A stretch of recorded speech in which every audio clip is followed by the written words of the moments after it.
what we're seeing right now could be a generational buying opportunity. First off, yes, I'm a realtor. Yes, I make money when people buy real estate. Yes, I probably make even more money when real estate prices go up.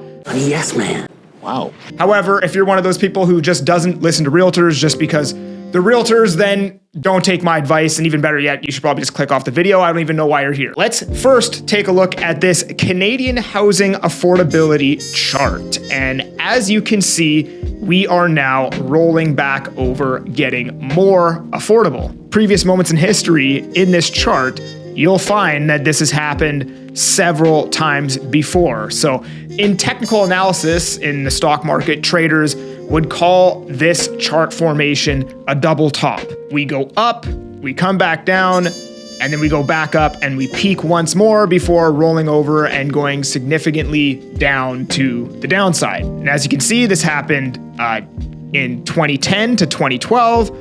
This happened in the mid 90s, and this happened in the early 90s, and it also happened in the early 80s. And if you look at our affordability chart formation, what we're doing right now seems to be the exact same as what has happened the other 5 times in history. So what does that mean? Well, if we look at this residential property price chart provided by the Fed, you'll find that prices first fell, and then as affordability got better, prices were rising or stayed flat. So for example, after the 2010 to 2012 period where affordability was getting better, you'll find that prices were rising. And if you look at where we're at right now, we've already seen that price decline, which happened in spring of 2022. And now we've basically been range bound for the last 2 years, and affordability is rolling back over or getting better. So we've seen a large price correction, and then prices have already flattened out, and now affordability is improving basically. So I'm now starting to hear people take out mortgages as low as 4.39% 3-year fixed uninsured. A buddy of mine just renewed, got 5-year fixed at 4.19%. And this makes a massive difference because even just for me, I bought my house October 2023.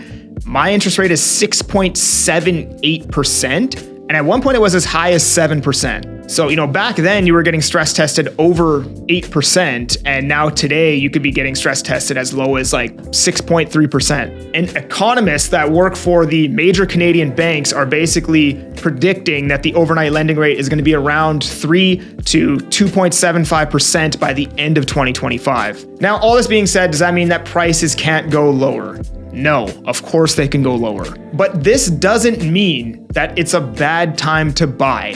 Just because prices go lower after you buy an asset does not mean that you bought at the wrong time. I see this all the time on social media and all the comments. Why would you buy now? Prices are going lower. If this is how you think as an investor, first off, you're not an investor, but if this is how you think, you are constantly going to be buying high and selling low. If you only want to buy assets that immediately keep rocketing to the moon right after you buy them, or you only buy assets that are going up and never down or never trading sideways, you're gonna have a bad time. You're just gonna have a bad time. And like I said, if you think like this is not how investors think, right? The best investments I've ever made, pretty much all of them, have always gone down first before they've gone back up. Today, there is a lot of inventory to choose from. You have a ton of choice.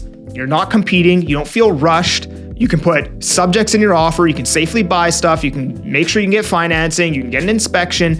And then most of the time, pretty much every single time I've done an inspection this year, I've been able to negotiate the purchase price even lower based on what I found in the inspection report.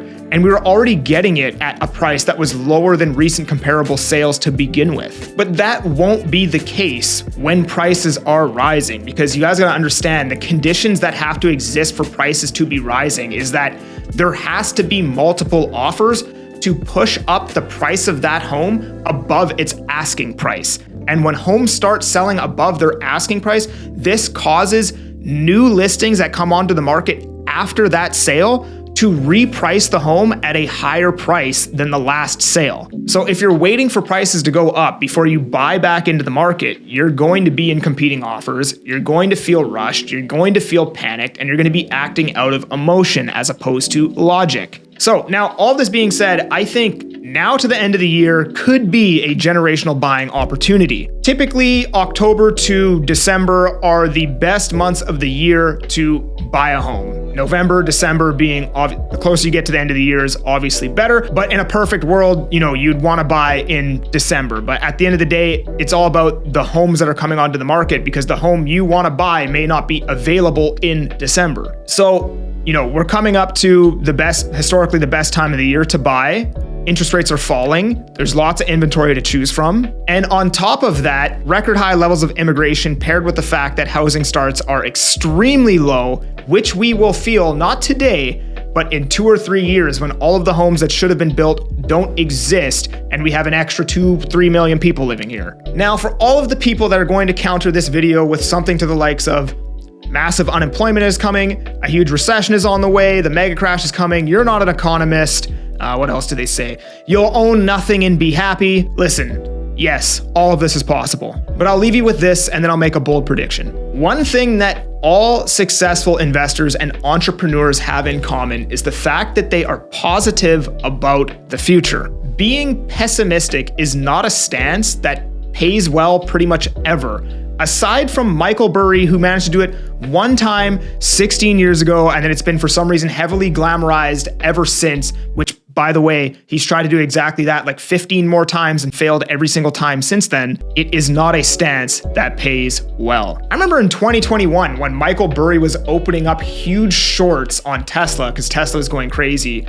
And I remember Tesla rocketed like another 150% after he had like opened up all of his shorts. So I don't know what happened with that. He probably closed them, but regardless, just another example of a bet that didn't work out too well. And I don't know how many times I've heard somebody, older than me in their 40s and 50s say, oh, when we bought that house in Surrey for 180 grand, everyone was calling us crazy. They said there was no way it was going to keep going up. They said we were paying way too much, and now it's worth $1.2 million. And I feel like every single person I know that's bought real estate says the exact same thing. They pretty much all have that story. Nobody ever says, oh yeah, when we bought that house, we just knew prices were gonna rocket. We just knew we were getting it super cheap. We just knew it was the safest time ever to buy. Nobody ever says that. So here's my bold prediction, and if I'm wrong, everybody in the comments will be, referencing this video and discrediting my character and calling me a horrible human being in the future. But again, at least I have the balls to make a prediction. And fortune favors the bold, so I'm gonna be bold. I think by middle of 2025, we're gonna be back in a rising market. I think by middle of 2026, we're gonna be in a bull market. I think $1 million for a detached home anywhere close to Vancouver is too cheap. And I think the price could definitely be much higher than what it is right now. If you want to chat about buying or selling, use the link down below to book a time to chat with me, or just straight up call me direct. I'm that Agent Kelly. I'm making moves to move you. Peace.